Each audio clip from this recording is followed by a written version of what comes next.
Hello everyone, welcome back to the workshop. We're going to get back on with Project Stopgap, which if you're not familiar is Bantam D3 frame, D10 engine, B175 forks, anything else we can get and throw in there, and I'm building something of a trials, trail, off-road special type of thing. So hopefully you'll enjoy watching. In the last video I just done a conversion to fit taper roller steering head bearings. We did some swaging and we got the bearings in. And then in this video, I'm going to clean up the forks, which, as I said, are Bushman B175 forks. And they're a bit grotty, so they need a bit of a clean, just so that we can get them together and make sure that everything, plays nicely and goes together as it should do. No reason to suspect it won't, but yeah, it's the first time I've ever had these forks together since I've had them, so a good opportunity just to check them out.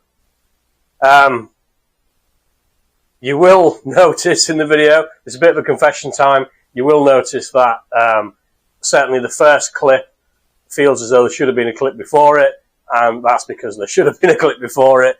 I deleted it, so unfortunately that's gone.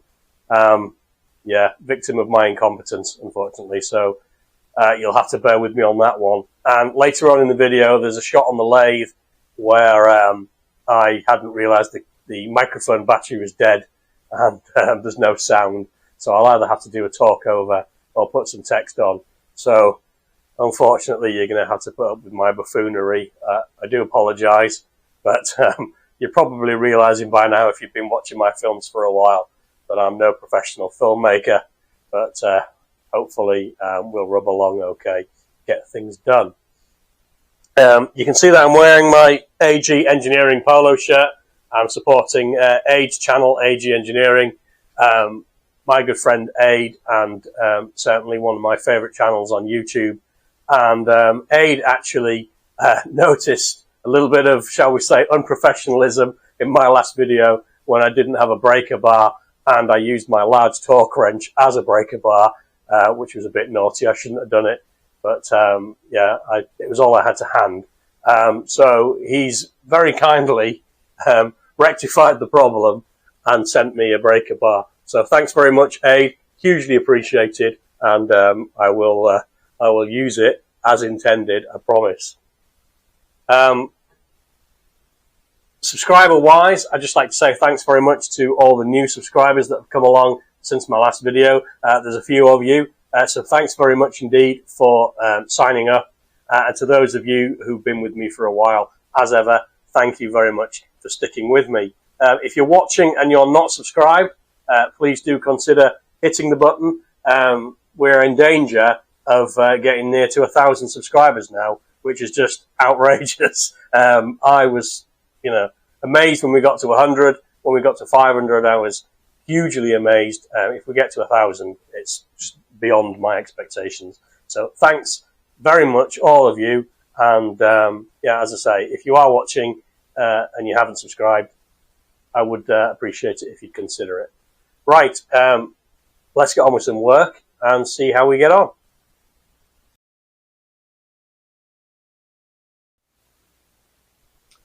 Okay, I've done the other one.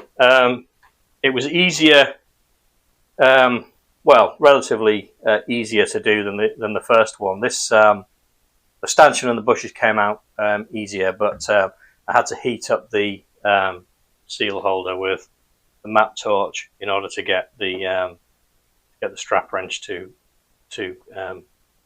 have any effect.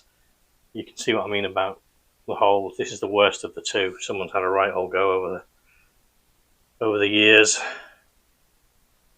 Yeah, these things are pretty much scrap, I think, anyway. So so far we're going to need seal holders, we're going to need seals, we're going to need stanchions, and we're going to need bushes, full set of bushes. This lower restrictor nut thing will go again, I think, once it's been cleaned up, providing we can get it off of the stanchion.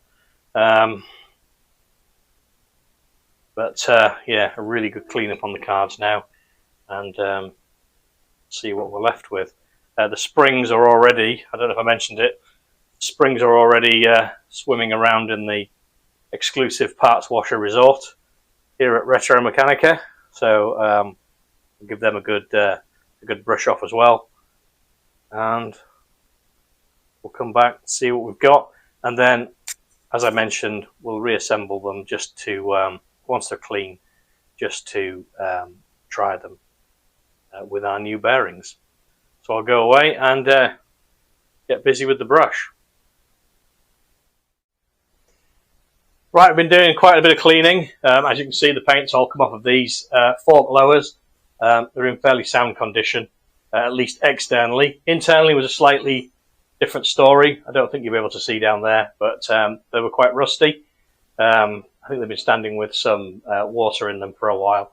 But they've come up reasonably well. I had to use Dino's reagent, which is what I call it anyway, which is my citric acid with a couple of drops of dishwashing soap in there, which just acts as a surfactant and just helps to hold any particles in suspension. You've got to be a bit careful with it. I didn't use as strong a solution as I would use for doing a fuel tank, for example, because I didn't want any etching of the surface.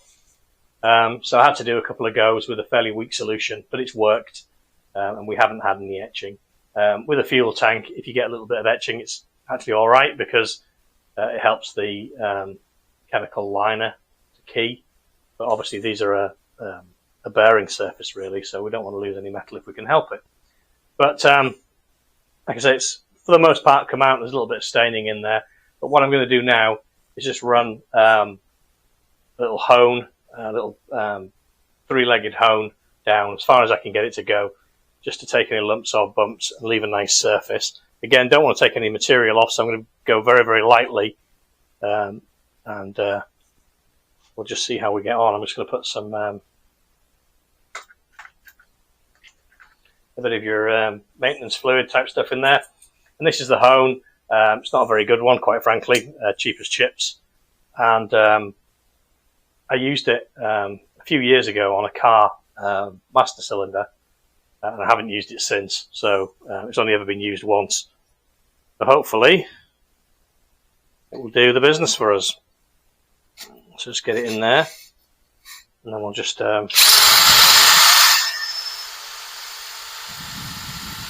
give it a couple of goes.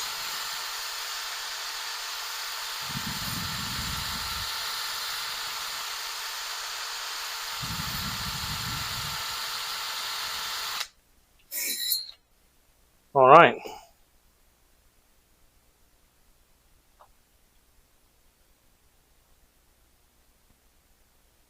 That's actually quite nice. I'll see if I can get you a view. I'm not entirely sure if I will be able to. Oh, stuff going everywhere. He's a messy lad. He's a messy lad. Right.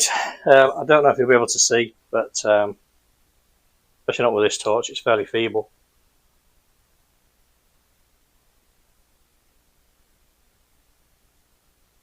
Fairly uniform finish in there now, so happy with that. So I'll do the other one, and we'll put the forks back together. As I said in the previous video, we're just putting them back together so that we can make sure that everything's well with our new taper roller bearings.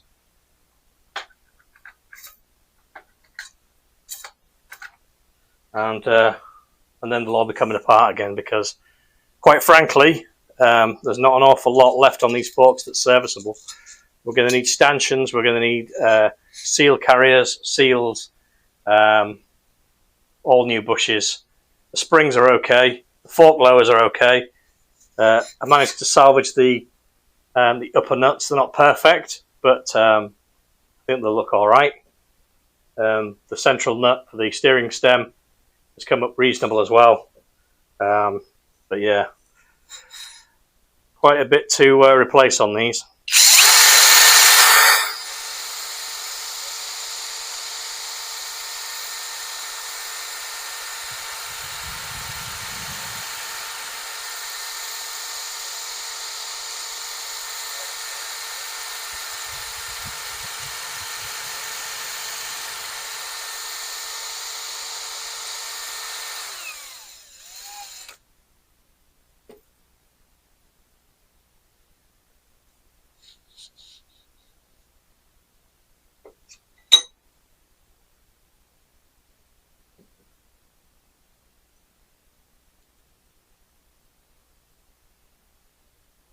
Yeah, that's nice.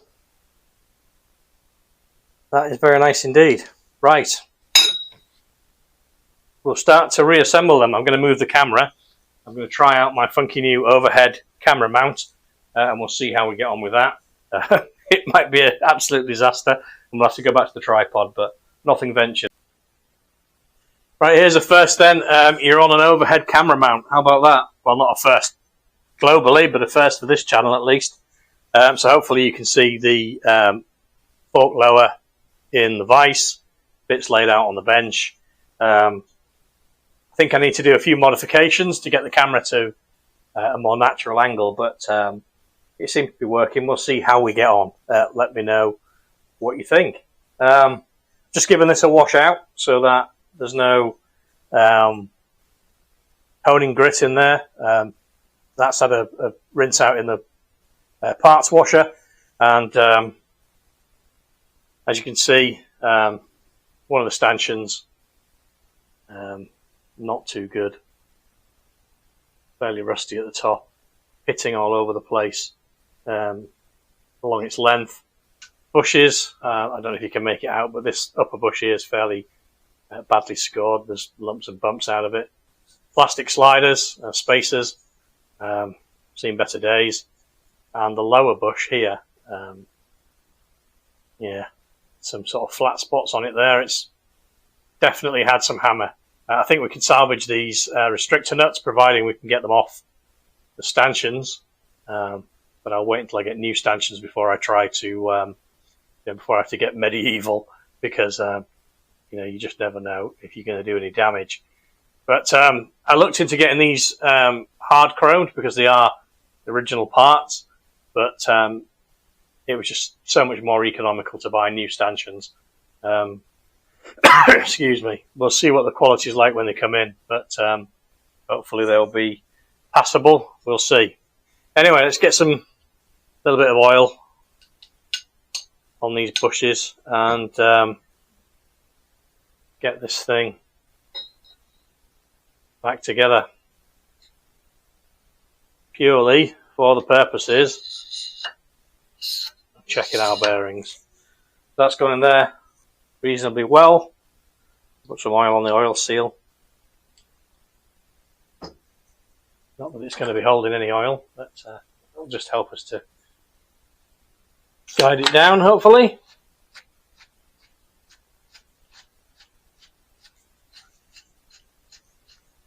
That's going together a lot easier than it came apart, let me tell you.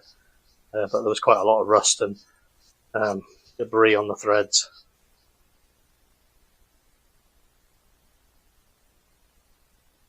That'll do. We won't go bananas because it's all going to come apart again.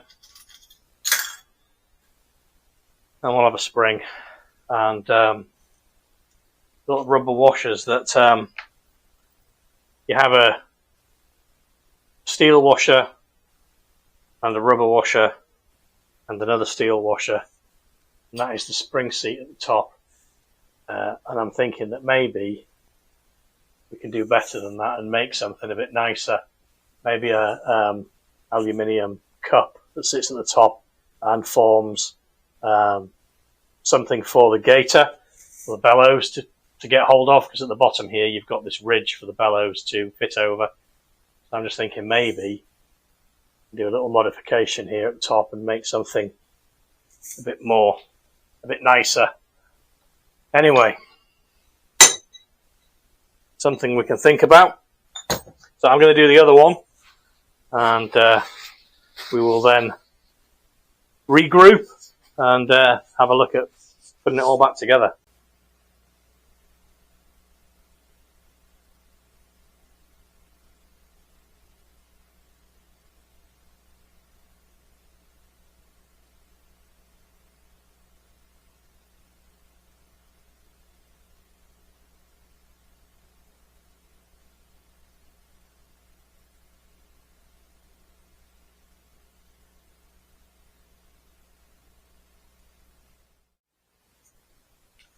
Okay, I've just made this little tool in the lathe, a fork puller, because the one I have doesn't fit the later 20 TPI unified threaded forks. So that's been threaded.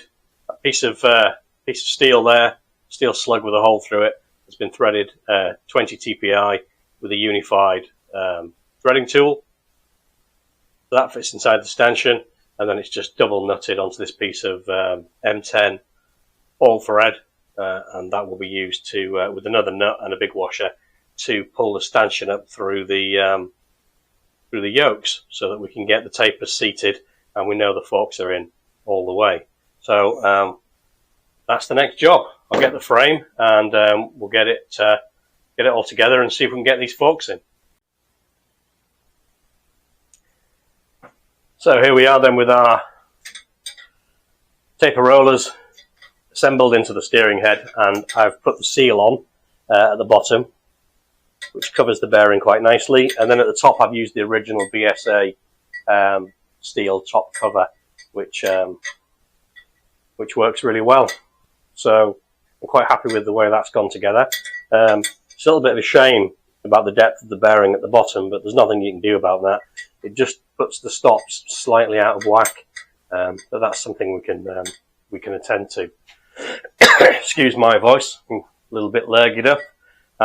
So here is our newly made fork puller tool, and I'm using the cup fitting off the other tool that I already had.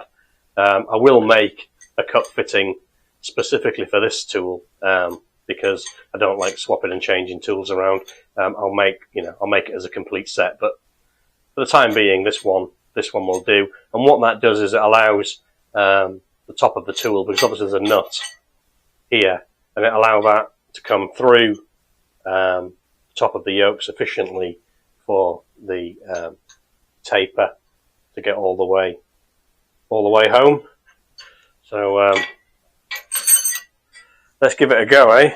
Let's fit a fork leg. So I've got one here, and I've put the time being the two steel washers and the rubber washer, which form the spring top, but we're going to make something a bit nicer than that, hopefully. And we shall thread that on there. Look how nicely that goes in there. I'm not one for self-aggrandizement, but I think I did a reasonable job with that, turning that thread. And then that goes up through there.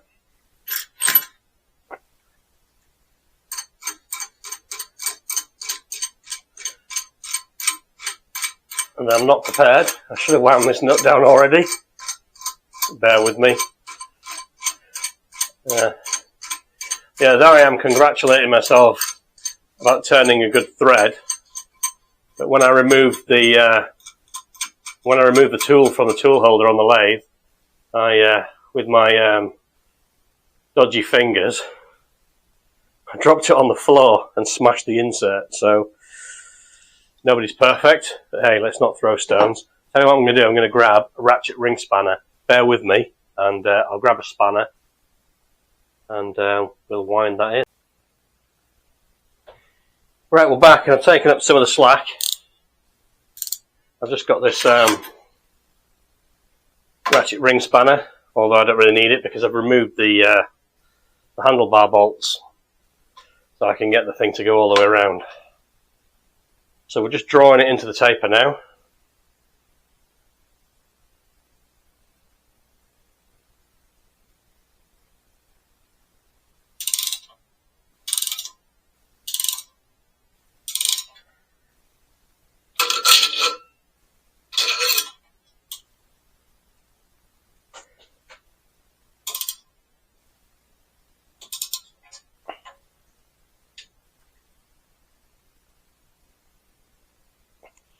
Okay, I think that's all the way home. So we'll nip up the pinch bolt.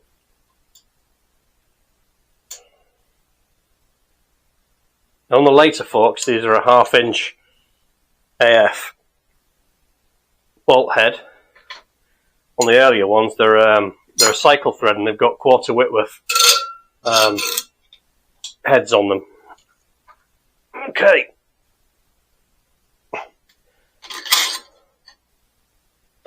So we should be able to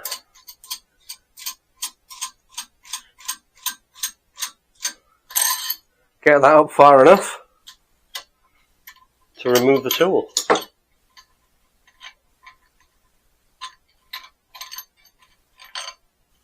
There we go. Job's a good one. That's all the way home in the taper. We can fit our top nut. And obviously we're just doing this now to make sure that the forks fit nicely with our new taper roller bearings. But I'm quite pleased with that. I'll do the other one and then we'll have a look at it in all its glory. Right, I'm hoping that you can see everything and also see me as well whilst I'm talking to you. I don't want to be rude and have you looking at the back of my head or anything. So that's our two fork legs fitted, and yeah, it all fits nicely. So the taper roller bearing conversion is a win. It's a goer. The only thing you've got to think about if you're going to do it is this sort of slight misalignment with the stops at the bottom. You're going to have to do something about that. But on a bike that we're building from scratch, not such a problem. But if you were converting a road bike or something, you know, it's something you'd have to think about fairly early on so that you could get ahead of yourself. But I'm quite happy with the look of that. It all works perfectly well. We will need some stops, obviously, otherwise the petrol tank won't last very long with it. Although, you know, you get through some serious trial sections like that, wouldn't you, if you was a good enough rider? I'm not, so yeah, we'll fit some stops. Having some second thoughts about these fork stanchions, because I've been reading quite a few bits and pieces online, and I'm hearing that the new pattern parts that you can buy for these aren't all that great. I've got no personal experiences of them, but one particular blog I was reading, the guy was saying that he really wished that he'd had his original stanchions hard chromed rather than spend for new ones, because the new ones actually started to corrode really quickly, and he wasn't very happy with the quality. So that might be a stitch in time. We'll maybe think about actually spending a bit extra and getting them hard chromed. We know that they fit, we know they're the right ones, and as far as I know, they are straight. I've not actually run them along a straight edge or anything, but I've no reason to believe that they're not. So maybe that's an option. But I think that's it, really. I think we're going to, fairly short video, I think, this time, but I think we'll close it there. There you can see the, filthy, there you can see the spring top seats, just two steel washers and a rubber washer interposed. I think we're going to make something nicer, a nice alloy cup with a sort of partial shroud coming down, similar to this here, so that the bellows, when we fit them, have got something to hold on to. We've actually got a chance of sealing the bellows against water ingress and that kind of thing. We're not going to fit headlamp brackets, I don't think, or headlamp ears if you prefer. I think we're going to just have the chrome stanchions at the top, because this is a sort of trials or trail type bike. If we do put a headlamp on, I think we'll do a kind of Bates type thing. If you watch Ian in the shed, he did a kind of a street tracker or a street scrambler recently, and he used a Bates lamp for that. I think if I put a headlamp on at all, that's the kind of thing I'll do. Probably bring a bracket off the pinch bolts and into here. But yeah, all up in the air at the moment, all to be decided. But that'll do us for now, I think. As ever, thanks very much indeed for watching. Thanks for all your likes and subscriptions. It's very much appreciated. And as I think I said earlier, if you're not subscribed, please consider hitting the button, because it really will help the channel out. And you never know, we might hit the magic number. Who knows? But thanks very much, and mind how you go. I'll see you on the next one. Bye for now.